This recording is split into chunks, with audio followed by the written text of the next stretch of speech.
Welcome back to episode 2 of Shotgun Jane Doe.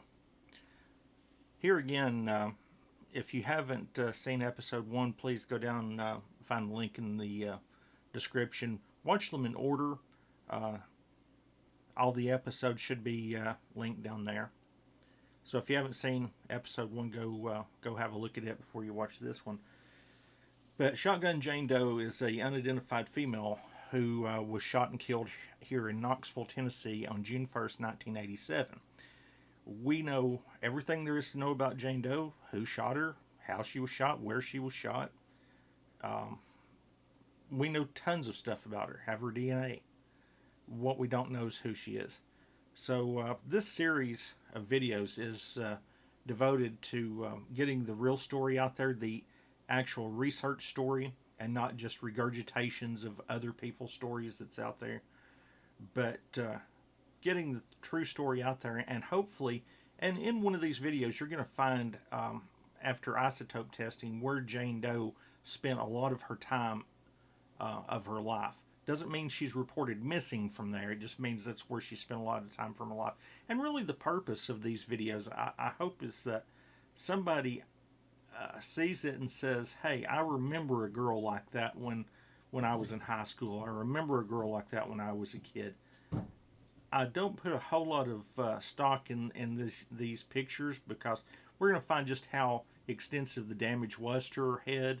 So we're going to see that these drawings, while may be very accurate, we don't know at this point, could very well be somewhat off.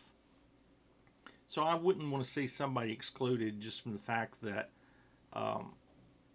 the person I thought it was didn't look like that. We have to kind of ignore that for right now until we know more. So, in the first episode, I left off with the only clue that the men who were riding around with our Jane Doe the night she was killed, you remember they said that they didn't know her name. They never got her name.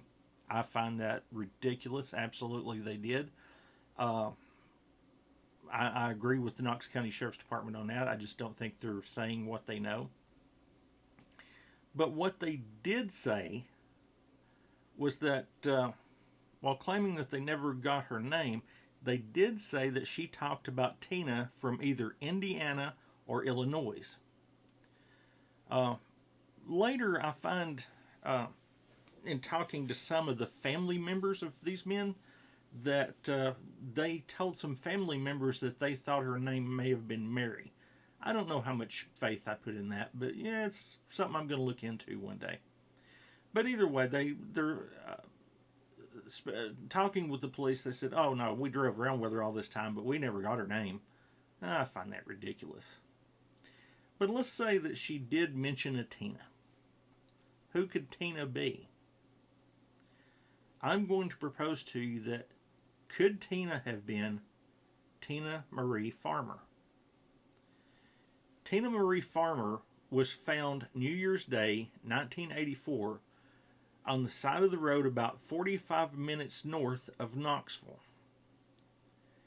She was a Jane Doe until 2018 when she was identified. So she was in the same building as a unidentified female as our girl. What's the coincidence there? Our girl talked about a Tina a year and a half before our girl was shot. A Tina was killed and dumped just right up from where our girl was shot. And add to that, we're going to find out that Tina Marie Farmer was from Indiana. Just like our girl said her Tina was from. Coincidence? It's a pretty big one. Now check this out. The first picture you see there is Tina Marie Farmer. That's the female that was dumped on the side of the road a year and a half before our girl was shot. See a resemblance there? I sure do. That's uncanny. So I have to put these hypotheses on the table. Are they related? Was she looking for Tina Marie Farmer? Had they traveled together homeless? Had they done this? Had they done that? You know, was she looking for this Tina from Indiana? If we take the men at their word on this, and she was looking for a Tina from Indiana, right there's a Tina from Indiana. I don't think anybody can say there's not a quite a resemblance there.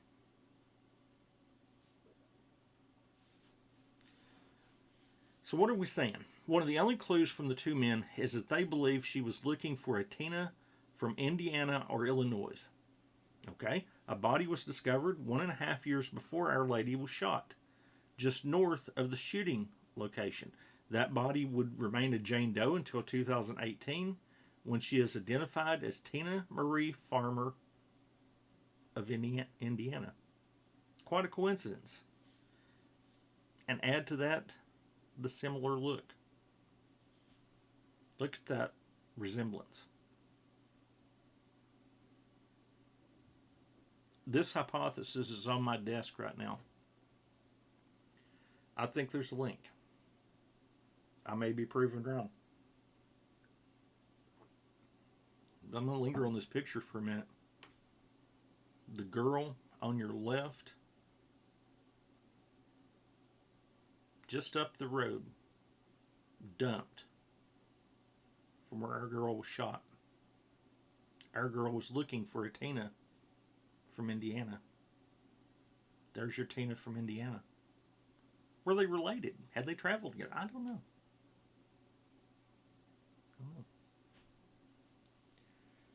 So, in the first episode of this series, I put out my theory that when Percy Preston picked up the three hitchhikers, the man, the woman, and the other man, it's easy to say that the person that he picked up was our Jane Doe, the woman with the two men. The problem is, Percy Preston didn't agree with that. He didn't identify our Jane Doe as being that woman. Now, you can easily say, you know, that half her head was gone, or actually 2/3 of her head was gone, actually. We'll see that in the coroner's report here later. So how close was the identification? One thing that Percy said was she wasn't wearing the same clothes. The men passed that off as, oh, well, you know, she was wearing different clothes and her clothes were really worn out, so we gave her some new clothes. They just happened to have women's clothes, these two men just happened to have women's clothes that fit her and matched. Possible. But I think it's stretching this story even farther than what we had originally thought. Let's look at some physical characteristics for a moment. At the time of death, our Jane Doe was estimated to be 21 to 30 years old. Okay, 21 to 30, time of death being 87, that would have been, she would have been either born in mid-50s or mid-60s. 5'4" to 5'6" inches tall. 100 to 120 pounds, brown hair, brown eyes, and her fingerprints are on file. Let's look at some physical identifiers. The video that we saw in episode 1 from the police department kind of touched on this. Let's go a little deeper. She, at her time of death, had a healed clavicle, broken clavicle that had healed, a healed radius fracture that's in her arm. She had a crushed vertebra that the medical examiners would say that probably caused her a lot of pain. A healed fracture of the left fibula secured by a synthus plate. Synthus being a company back then that manufactured things to put bones back together, and they still do. They're still in business. A healed fracture of the left tibia secured by a synthus pin. And a healed right tibia. The medical examiner hypothesis is that the injuries were at least 2 years healed, which would have put these injuries in 85, 84, 85, right in that area. So I hope that rings a bell with somebody that maybe doesn't recognize the picture, because I don't know how accurate that picture was.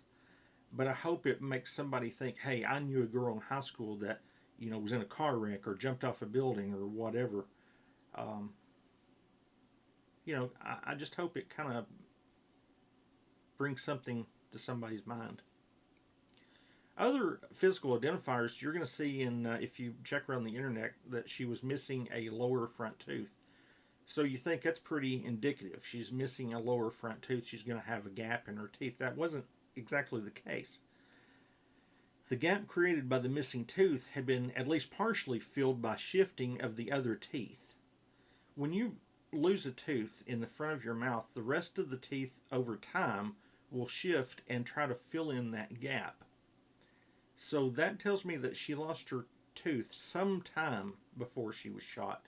So maybe somebody can remember a girl that had lost a tooth, or, maybe she, I just hope it brings something to somebody's mind that says, hey, that strikes a chord with me.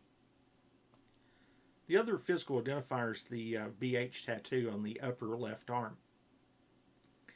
I have pictures of the tattoo, and the tattoo is absolutely a homemade tattoo.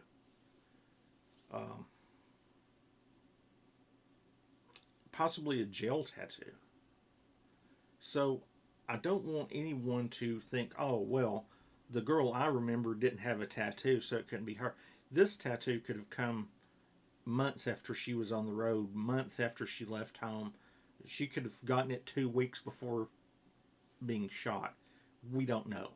It is a homemade tattoo, which makes me think that she has possibly served time in jail. At the time of her autopsy, our Jane Doe had abrasions on her legs. This is something that you don't see in any of the other reports. But she did. These abrasions were said to have been fairly fresh, but probably not related to the shooting. There were 2 abrasions to her right leg and 1 to her left. The abrasions were consistent with those one would get by being dragged. Upon examining the autopsy documents our investigator has opined that they are consistent with being dragged into or out of a sitting position. Possibly into or out of a car? Don't know. Abrasions were also found on the left side of the torso, just above the shoulder blade. Seems kind of like a fall or an abrasion that you get if you fell on the ground, maybe jumping from a moving car, being drugged from a car, who knows? She also had a horizontal scar along the midline between the mid-torso and the pubis. Some have speculated this to be a cesarean scar. Our examiner believes it is most likely to be a scar related to a surgery, related to the trauma causing the broken bones. She cannot rule out a cesarean, though, and does believe that this woman had at least given birth to 1 child. But no organs were missing from the body. A healed sutured incision was found in the uterine fundus. Let's get into the autopsy. This is page 1 from the autopsy report. Basically, it just lines out who is doing the autopsy, the time of the autopsy, and stuff like this. We'll get down to the bottom there. Final anatomic diagnosis. Gunshot wound, shotgun, to the left anterior skull with extreme comminuted fractures of the skull, an avulsion of brain material. You've heard the term had their brains blown out. Well, this woman apparently did. You can see her alcohol level was 0.13. In Tennessee, the legal limit of to be drunk is 0.08. So this woman was approaching twice the legal limit. So, she had been drinking. She had an old healed surgical incision of midline with probable pelvic inflammatory disease. Old healed surgical incision. I trust these doctors to say, if it was a freshly healed, it would still been very pink. It would have, moderately old would have been still had some pink. But when they say old healed surgical incision of a midline, that tells me a few years.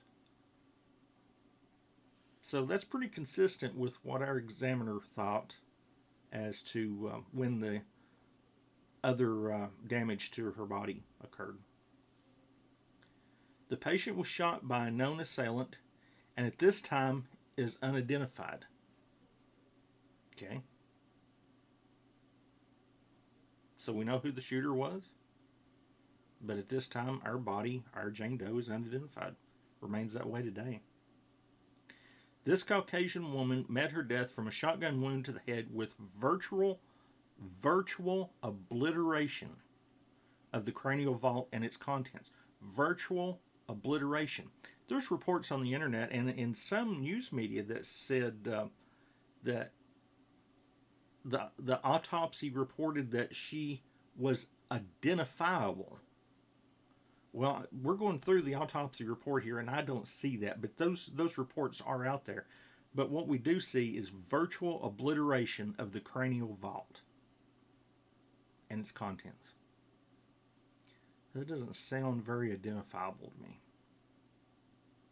So in a minute we're going to see in some more reports here just how big the pieces were that was left that they picked up of her skull. At autopsy, the body is that of a thin Caucasian female with dark brown hair. The body measures 167 centimeters in height and weighs approximately 43 kilograms. The major wound is a shotgun wound of the skull that has created a very large skull defect occupying the right anterior 1/3 of the cranial cavity and has shattered over 2/3 of the cranial cavity. Most of the cortical substance is in fact absent. The brains are gone. The cerebellum is identified. There is an extensive comminuted fracture in the left frontal orbital area, and the left eye is displaced medially. The right eye depends by a pedestal from the orbit on the right side. The eyes are brown. So one eye's gone, one eye's hanging out. Our best guess as to the path of this projectile is from the left orbital area to the right orbital area in a roughly horizontal plane, straight across. The skull plate is extensively fractured into pieces of the order of 2 to 3 centimeters. All that was left of her skull was 2 to 3 centimeter pieces. Now, I'm sure that they put them back together. I'm sure they glued them together as best as they could and did a clay reconstruction. But, clay reconstructions back in that time were just getting underway. I wonder how accurate they were putting the pieces of the skull back together and how much progress has increased in the clay reconstruction. I really wish that they would take the time to do another one. Especially, we have one of the greatest forensic schools here in Knoxville as the University of Tennessee. If you all have heard of Dr. Bass, noted author and creator of the Body Farm, that's right here in Knoxville. Great forensics department that could do this, and I'm sure probably wouldn't charge a thing. and I don't understand why we're not doing that. The external examination otherwise shows some abrasions of the posterior right calf. A similar set of abrasions is present over the left posterior knee. Now, a lot of people took from that, a similar set of abrasions is present over the left posterior knee, is that it was in front. People think of the knee as being the front of the leg.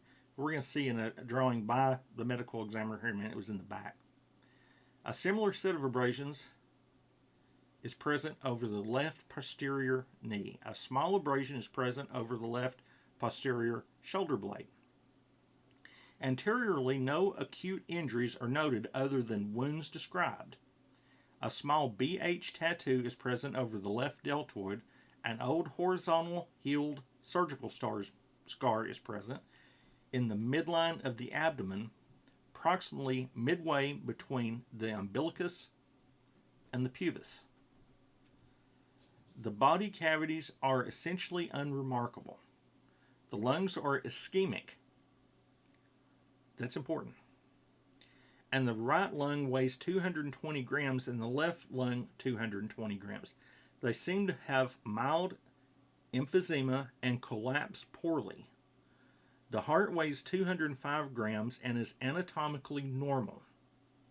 The peritoneal cavity shows the liver to weigh 1,250 grams, and it is anatomically pale and slightly increased in consistency. The spleen weighs 50 grams and is flaccid. Now, the pale liver tells me a lot of drinking, a lot of alcohol, and it's speculated she was in a lot of pain. Probably, couldn't get the medication anymore and probably turned to drinking to dull the pain. The gastrointestinal tract shows that the stomach contains approximately 500 cc's of mushy, yellowish food material. The vermiform appendix is intact, and the gastrointestinal tract shows no lesion to the level of the sigmoid colon. Here there is a plicated, sutured incision just opposite the uterine fundus that has been the site of previous surgery. The uterus is present and is pale but otherwise within normal limits. Both left and right ovaries are plastered to the pelvis with adhesions, and the right ovary is enlarged, measuring approximately 4 by 3 by 2 centimeters. It contains several blood-filled cysts. Right and left kidney weigh 110 grams and 105 grams respectively. The adrenal glands are normal, and the urinary collecting system appears normal. Now, these are some of the drawings that the medical examiner did, and the reason I show you this, it's very similar to the drawings that we saw before. It clearly shows that the abrasions to the knee were on the back, all on that left leg or right leg, or below the knee, and on the left leg is at the knee or a little above. Now, this is the drawing from the medical examiner showing the BH tattoo, some of the notes he made on the paper. But if you look, the skull up there shows how much of the skull was gone. He actually drew in how much of the skull was missing, called it a defect. But you also notice that there's a defect in the other eye and down below the eye. So there was a lot more gone of this girl's skull than most people believe there was. Now here we have the certification of the medical examiner's report. And it shows again the blood alcohol level and who did the autopsy. Now, the fingerprints, and I have a copy of these, they were, checked at that time and didn't come back with any matches. But we got to remember in the 1980s, the checks of fingerprints came back, and, you sent out what in your file drawer where you kept your fingerprints, or you didn't have somebody to check them against. It wasn't going to tell you anything. But something's happened since then. The there has been a law passed that police departments are supposed to have digitized all their old fingerprints and put them into a database. Now, talking to some of my friends who are policemen and detectives, they tell me that a lot of the smaller police departments have just don't have the funds to do this and haven't done it and one thing. But we got to understand that some have. I would love to see her fingerprints run again. Just give it another go. See if somebody may have digitized these fingerprints somewhere else.